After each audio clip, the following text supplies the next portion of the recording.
આમ તો આપણે સૌ જિંદગી જીવીએ છીએ, પણ જિંદગી જીવી જવાનો ઉત્તમ માર્ગ એ છે કે જીવનની પરિભાષા કે વ્યાખ્યાના ચક્કરમાં પડ્યા સિવાય પોતાની સાથે સાથે બીજાના માટે જિંદગી જીવવી. જી હા, આ કાર્ય હાલ અનમોલ મોતી ફાઉન્ડેશન દ્વારા કરવામાં આવી રહ્યું છે. અનમોલ મોતી ફાઉન્ડેશનના સંચાલક પાયલબેન શાહ દ્વારા અમદાવાદમાં અનમોલ મોતી સ્કૂલ પણ ચલાવવામાં આવી રહી છે. સાથે જ તેમના દ્વારા અમદાવાદના રિવરફ્રન્ટ, પાલડી, ગાંધીનગર સહિત કુલ 4 સેન્ટરો પર આ સેવાકીય પ્રવૃત્તિ અને બાળકોને ભણતરની સાથે સાથે ઘડતરના પાઠ પણ ભણાવવામાં આવે છે. અનમોલ મોતી સ્કૂલમાં આશરે 100થી વધુ ગરીબ બાળકોને શિક્ષણ આપવામાં આવે છે, તેમજ આ બાળકોને ઘર જેવું જ વાતાવરણ પણ આપવામાં આવે છે. આજકાલ જ્યારે ઘણા લોકોને આપણે જોઈએ છીએ કે કોઈને કોઈના માટે સમય નથી. કોરોના કાળ બાદથી જ જોવા મળે છે કે એકબીજા પ્રત્યેની જે લાગણી છે, જે સેવાકીય જે એકબીજા માટે જે સેવા કરવી જોઈએ તે પ્રવૃત્તિ ખૂબ જ ઓછી થઈ ગઈ છે. ત્યારે આ ભાગદોડ ભરી જિંદગીમાં કેટલાક એવા બી લોકો છે જે બીજાના માટે કામ કરે છે, બીજાના માટે સેવા કરે છે પોતે. એવા ઘણા એવા લોકો જે છે તેમાં એક નામ છે પાયલબેન શાહનું. જી હા, આજે વાઇબ્સ ઓફ પોઝિટિવિટીમાં આપણી સાથે પાયલબેન શાહ જોડાયા છે, જેઓ પોતે અનમોલ મોતી નામનું ફાઉન્ડેશન ચલાવે છે અને તેઓ આમાં વિવિધ પ્રવૃત્તિઓ કરે છે. ત્યારે આપણે તેમની પાસેથી જાણીશું કે તેઓ આ અનમોલ મોતી ફાઉન્ડેશન તેમજ અનમોલ મોતી સ્કૂલમાં કેવી પ્રવૃત્તિ કરે છે. પાયલબેન, વાઇબ્સ ઓફ પોઝિટિવિટીમાં આપનું સ્વાગત છે. શું કહેશો કે તમે આ જે સંસ્થા ચલાવો છો, આ અનમોલ મોતી ફાઉન્ડેશન, તે કેવા પ્રકારની ને કેવી કામગીરી કરે છે? એકચ્યુઅલી તમને કહું કે શરૂઆત અમે કરી તો એક રોડ ઉપરથી કરી હતી, જેમાં અમે લગભગ 10 કે 12 જેટલા છોકરાઓ હતા. પછી ધીમે ધીમે અમને એક જણનું ઘર મળ્યું અને ઘણા બધા લોકો ત્યાં વિઝિટ કરવા આવ્યા, તો જેના હિસાબે અમને એક ફ્લોરિંગ, શેડ એ બધું અમને કરી આપ્યું. અને એક એક્સિડન્ટમાં સ્કૂલ થોડીક તૂટી ગઈ, તો ફરી એક વખત અમે લોકોએ અહીંયા સ્ટાર્ટ કર્યું. તો આજે આ જગ્યા ઉપર અમને લગભગ 3 થી 4 વર્ષ થઈ ગયા અને 10 છોકરાઓથી સ્ટાર્ટ કર્યું હતું. તો આજે અમારી પાસે 50-55 જેટલા છોકરાઓ છે અને બીજા વેઇટિંગમાં છે, કારણ કે અમારી પાસે જગ્યા નથી અત્યારના. અને અનમોલ મોતી સ્કૂલ, ભલે સ્કૂલ નામ આપ્યું છે પણ એ કામ કરે છે જે સ્કૂલ નથી કરતું એનાથી અલગ સ્ટાઇલનું અમે લોકો અહીંયા કામ કરીએ છીએ, કે જેમાં છોકરાઓને અમે લોકો બેંકમાં ભરવાની સ્લીપ શીખવાડીએ છીએ. કારણ કે અમે લોકોએ જોયું હતું કે જ્યારે પણ બેંકમાં જઈએ ને ત્યારે આ લોકોના જ પપ્પા મમ્મીઓ આપણને કહેતા હોય છે કે અમને ભરીને આપો ને સ્લીપ. તો છોકરાઓને આ વસ્તુ ન થાય એના માટે અમે લોકો અહીંયા એ વસ્તુ કરીએ છીએ. 1 મિનિટ ગેમ શો રમીએ છીએ, નવી નવી પ્રવૃત્તિ કરાવીએ છીએ, જેની અંદર અમે લોકો મેડિટેશન છે, દર શનિવારે હનુમાન ચાલીસા છે, દરેક ધર્મના ભજન અમે લોકો અહીંયા કરાવીએ છીએ, જેથી કરીને એ લોકોને એવું ન થાય કે આ ધર્મ મહાન છે, આ ધર્મ મોટો છે. એટલે આવી રીતની અલગ અલગ સ્ટાઇલથી અમે પ્રવૃત્તિ કરાવીએ છીએ. ક્યાંથી આ વિચાર આવ્યો કે આ રીતે આપણે છોકરાઓ માટે, તેમજ આપણે કહી શકાય કે ઘણા એવા લોકો જે છે, ઘણા બાળકો જે છે તેમને ભણવું છે પણ એક પ્લેટફોર્મ નથી મળતું, કે પછી પોતાના માતા પિતાની પરિસ્થિતિ, આર્થિક પરિસ્થિતિ ના હોય, તો કઈ રીતે આ વિચાર આવ્યો તમને, ક્યાંથી આવ્યો? એકચ્યુઅલી હું જ્યારે વાસણા એરિયામાં રહેતી હતી ત્યારે મારા ઘરે એક સર્વન્ટ હતી. તો એ છોકરીને જ્યારે બી પૈસાની જરૂર પડે ને તો ત્યારે એના જે ચાંદીના સાંકળા હતા, જે પાયલ આપણે કહીએ છીએ, તો એ મને આપી દેતી હતી અને હું એને એની સામે પૈસા આપતી હતી. ત્યારે મને એમ થયું કે જો અગર આ છોકરી ભણી હોત અને જોબ કરી હોત તો એને આ વસ્તુ ન આવત. તો મેં ત્યારથી એ વસ્તુ સ્ટાર્ટ કરી હતી.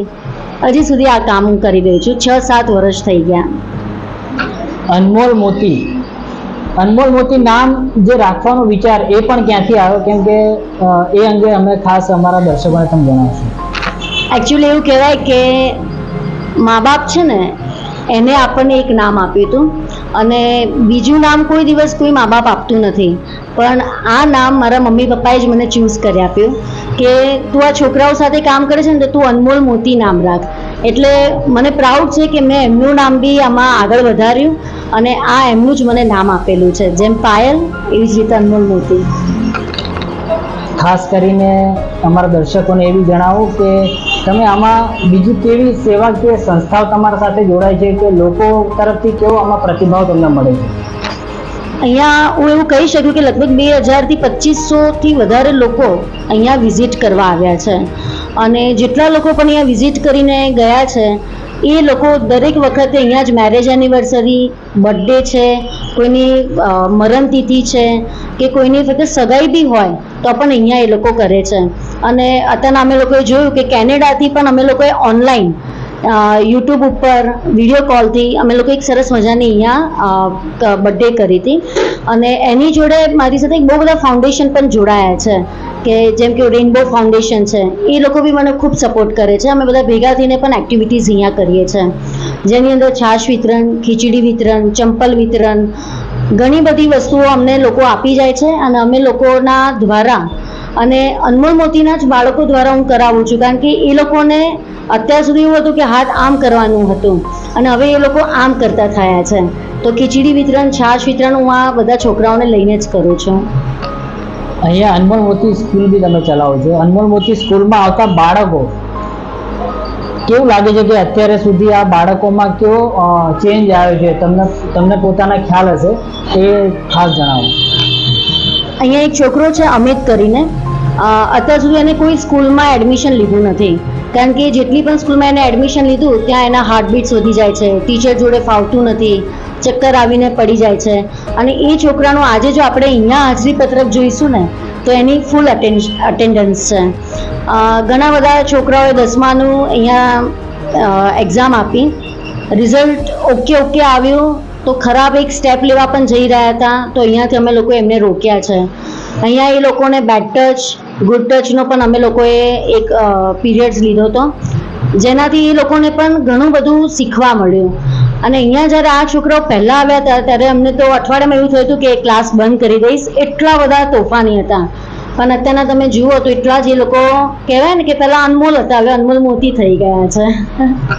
શું કહેશો કે આજકાલના જે યુવાનો જે છે, યુવતીઓ જે છે, અને એકબીજા પ્રત્યે સમાજમાં આપણે જોવા જઈએ છીએ તો ઘણી બધી એવી ઘટનાઓ તમે કદાચ ટીવી ચેનલોમાં કે સમાચાર પત્રોમાં પણ જોઈએ છે કે એકબીજા પ્રત્યે લાગણી, પ્રેમભાવ ઓછો થઈ રહ્યો છે, અને ઘરમાં પારિવારિક ઝઘડાઓ, સાથે સાથે કહી શકાય કે કોઈ એકબીજાની મદદ નથી કરતું. ત્યારે શું સંદેશો આપશો આજના યુવાનો, યુવતીઓ તેમજ આ શો જોઈ રહેલા, વાઇબ્સ ઓફ પોઝિટિવિટી યુટ્યુબ ચેનલને જોઈ રહેલા, આ વિડીયોને જોઈ રહેલા તમામ દર્શકોને તમે શું સંદેશો આપશો? બસ આ એક જે ઇલેક્ટ્રોનિક વસ્તુઓ આપણી આજુબાજુ આવી ગઈ છે ને, જેમ આ મોબાઈલ, કે કદાચ ઘરના લોકોને આપણે ગુડ મોર્નિંગ નથી કહેતા, પણ બહારના કેટલા બધા લોકોને આપણે સવારથી ઉઠીને ફેસબુક હોય, ઇન્સ્ટા હોય, યુટ્યુબ હોય કે ગમે તે હોય, બધાને આપણે ગુડ મોર્નિંગના મેસેજ આપીએ છીએ. જ્યારે સાથે બેસવાનો સમય હતો ત્યારે કોઈ અત્યારના બેસતું નથી, ને બેસે તો પણ બધાના હાથમાં એક મોબાઈલ આવી ગયો છે, એક રમકડું આવી ગયું, કે જેના હિસાબે કદાચ એકબીજાની સાથેનો જે સંપર્ક છે ને એ કદાચ અહીંયા તૂટી ગયો છે. તો હું એવું કહી શકું છું કે ભલે અહીંયા નહીં પણ મોબાઈલનો ઉપયોગ થોડોક ઓછો કરીને, અને થોડીક સોશિયલ મીડિયા તો આપણું બહુ સારું જ છે પ્લેટફોર્મ, પણ એમાં સાથે સાથે આવા લોકોની સાથે પણ થોડોક ટાઈમ સ્પેન્ડ, સોશિયલ મીડિયાની સાથે સોશિયલ વર્ક, એક્ઝેક્ટલી, એટલે social media plus social work, જો આ બેવને આપણે કમ્બાઈન કરીશું ને તો એક બહુ એક સરસ મજાનું એક લોકોનું સપનું આપણે સાકાર કરી શકીશું. હું તમને એક વાત કહીશ કે તમે જે આ સોશિયલ વર્કની વાત કરી, તમારું સોશિયલ વર્ક જે છે કેટલા લોકો જોઈ રહ્યા છે હું તમને કહું. થોડા દિવસ પહેલા મારામાં જ એક વ્યક્તિનો કોલ આવ્યો કે સાહેબ તમે કે છાશ વિતરણનું એક પોસ્ટ બનાવી હતી, તમારા ઇન્સ્ટાગ્રામ પર મૂકી હતી અનમોલ મોતી ફાઉન્ડેશનના નામથી, એમાં તમારો નંબર હતો એટલે મેં તમને ખાસ કોલ કર્યો જોઈને, એટલે કે તમે વાઇબ્સ ઓફ પોઝિટિવિટીમાંથી વાત કરો. મેં કીધું હા. તો કે મને બેનનો નંબર આપો કે જે પાયલબેન જે છે એમનો નંબર, કેમ કે મારે બી આ છાશ વિતરણ જેવા અન્ય કાર્યક્રમોમાં સેવાકીય કાર્ય કરવું છે. ત્યારે મેં વ્યક્તિને તમારો નંબર બી આપ્યો હતો. મને ખબર છે એનું નામ મેહુલભાઈ છે, કારણ કે મેહુલભાઈનો મારા પર ફોન આવ્યો, અને હું તમને બી એમાં થેન્ક યુ કહીશ કે એ અમારા સાથે એઝ અ વોલેન્ટરી જોડાઈ પણ ગયા છે, અને અમે લોકો જે ક્રિકેટ ટુર્નામેન્ટ કરી એમાં એ પણ આવ્યા હતા અને એને કપ પણ અમને જીતાડી દીધો. એટલે દર્શક મિત્રો, મારે તમને એ જ કહેવું છે કે આ એક પાયલબેન, જેમના થકી જો 50થી વધુ બાળકો એક શિક્ષણ લઈ રહ્યા છે. શિક્ષણ એટલે કે સ્કૂલમાં તો ખાલી ભણતર આપવામાં આવે છે, પણ અહીંયા પાયલબેન જેવા બીજા વોલેન્ટિયર્સ બી એમની સાથે જોડાયેલા છે. તો ભણતરની સાથે સાથે ઘડતર કઈ રીતે થાય એટલે બાળકોને સારા સંસ્કાર આપવાનું કામ બી તેઓ કરી રહ્યા છે, સાથે સાથે સેવાકીય પ્રવૃત્તિ પણ કરી રહ્યા છે. અનમોલ મોતી ફાઉન્ડેશન તેમજ તેમના સભ્યો સાથે આપણે વાતચીત કરી રહ્યા છે. પાયલબેન શાહને આપણે મળ્યા ત્યારે અનમોલ મોતીમાં જ વોલેન્ટિયર્સ તરીકે કામ કરતી એક કિશોરી સાથે આપણે વાતચીત કરીશું. તેમના વોલેન્ટિયર્સ પૂજા સાથે વાતચીત કરીશું કે તે કેવા પ્રકારની પ્રવૃત્તિ આમાં કરે છે. જી પૂજા, સ્વાગત છે અમારી ચેનલમાં તમારું. તમે અનમોલ ફાઉન્ડેશનમાં કેવા પ્રકારની કામગીરી કરો છો, શું શું કરો છો? જેમ કે ટીચર કોઈક દિવસ ના આવ્યા હોય, કોઈ પ્રોગ્રામ આવી જાય ને તો અમને ટીચર કોલ કરી દે કે બેટા આ કામ છે અને આ લાભાર્થી આવવાના છે, તું સંભાળી લેજે. તો અમે 4 વોલેન્ટિયર છીએ ને તો 4 સંભાળી લઈએ છીએ. જેમ ટીચર ના હોય એ રીતે જ અમે બધું જ કામ સંભાળીએ છીએ. એટલે ટીચરને અમે છે ને દરજ્જો આપ્યો કે વોલેન્ટિયરનો. વોલેન્ટિયરનો તમને દરજ્જો આપ્યો. હા. બીજા 3 કોણ છે, એમનું નામ કહેશો? વૈશાલી, નાની પૂજા અને આરતી અને એક હું. ઓકે. અને આ અનમોલ મોતી સ્કૂલ ક્યાં ક્યાં ચાલે છે અને કેટલા બાળકો છે? અનમોલ મોતી સ્કૂલ 4 જગ્યાએ ચાલે છે. રિવરફ્રન્ટ પર, વાસણા, પછી પાલડી, ભઠ્ઠા, અશોકનગર અને ગાંધીનગર. એમાં 120 થી વધુ બાળકો અભ્યાસ કરી રહ્યા છે અત્યારે. આ જ રીતે તમે પણ તેમનામાંથી પ્રેરણા લઈને આવી રીતે કોઈ નાની પ્રવૃત્તિ કરી શકો છો, અથવા તો અમારી યુટ્યુબ ચેનલમાં અને અન્ય સોશિયલ મીડિયામાં અમે પાયલબેનનો નંબર બી ત્યાં મૂકીશું ડિસ્ક્રિપ્શનમાં, જેનાથી તમે બી તેમની સાથે જોડાઈને કોઈ સેવાકીય પ્રવૃત્તિ કરવા માંગતા હોય તો કરી શકો છો. તો આ જ રીતે વધુ વિડીયો જોવા માટે તમે જોતા રહો વાઇબ્સ ઓફ પોઝિટિવિટી.